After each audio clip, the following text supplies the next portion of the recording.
The traveler Ibn Battuta belongs to which region, and he had come to India at the time of which sultan?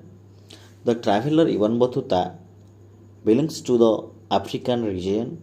He had come to India at the time of the Sultan Muhammad bin Tughlaq. Muhammad bin Tughlaq.